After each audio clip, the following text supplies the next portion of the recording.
ಕೆಲವೊಂದನ್ನು ಅರಿತು ಬಾಳಬೇಕು, ಕೆಲವೊಂದನ್ನು ಮರೆತು ಬಾಳಬೇಕು. ಹೇಳುವವರು ಹೇಳಲಿ ಸಾವಿರ ಥರ, ನೀನಿರು ನಿನ್ನ ಥರ ಅಂತ ಹೇಳ್ತಾ ಇವತ್ತು ನನ್ನ ಸಿಹಿ ಸಾಧನೆ ಯೂಟ್ಯೂಬ್ ಚಾನಲ್ಗೆ ನಿಮ್ಮೆಲ್ರಿಗೂ ಸ್ವಾಗತವನ್ನು ಕೋರ್ತಿದ್ದೀನಿ. ವಾರದಲ್ಲಿ 7 ದಿನಗಳಿರುತ್ತೆ. ಪ್ರತಿ ವಾರಕ್ಕೂ ಅದರದೇ ಆದಂಥ ಶಕ್ತಿ ಇರುತ್ತೆ.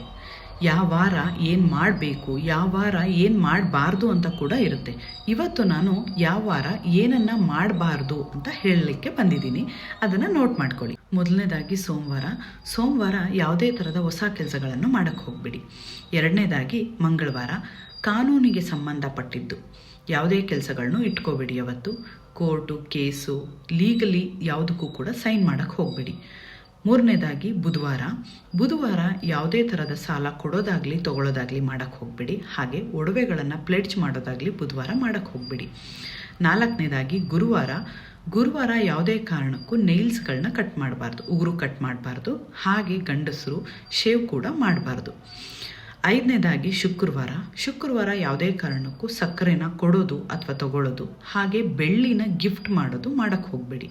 ಯಾವುದೋ ಫ್ಯಾಮಿಲಿ ಫಂಕ್ಷನ್ ಇದೆ, ಗೃಹ ಪ್ರವೇಶ, ನಾಮಕರಣ, ಇದಕ್ಕೆ ನಾವು ಬೆಳ್ಳಿ ಕೊಡಲೇಬೇಕು, ಅದು ಶುಕ್ರವಾರನೇ ಇದೆ ಅಂದರೆ ದಯವಿಟ್ಟು ಹಿಂದೊಂದು ದಿನ ಅಥವಾ ಮುಂದೊಂದು ದಿನ ಇಟ್ಕೊಳ್ಳಿ. ಶುಕ್ರವಾರ ಯಾವುದೇ ಕಾರಣಕ್ಕೂ ಸಕ್ಕರೆ ಹಾಗೂ ಬೆಳ್ಳಿನ ಗಿಫ್ಟ್ ಮಾಡೋಕ್ಕೆ ಹೋಗಬೇಡಿ.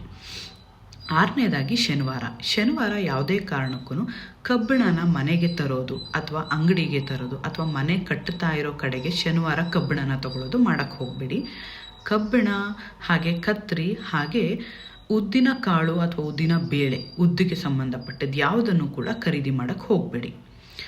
ಮತ್ತು ಏಳನೇದಾಗಿ ಭಾನುವಾರ ಯಾವುದೇ ಕಾರಣಕ್ಕೂ ತುಳಸಿ ಗಿಡಕ್ಕೆ ನೀರು ಹಾಕಕ್ಕೆ ಹೋಗಬೇಡಿ. ಈ ಟಿಪ್ಸು ನಿಮಗೆಲ್ಲ ಯೂಸ್ಫುಲ್ ಆಗುತ್ತೆ ಅಂತ ಅಂದ್ಕೊಂಡಿದ್ದೀನಿ. ದಯವಿಟ್ಟು ಇದನ್ನೆಲ್ಲ ಜೀವನದಲ್ಲಿ ಅಳವಡಿಸ್ಕೊಳ್ಳಿ.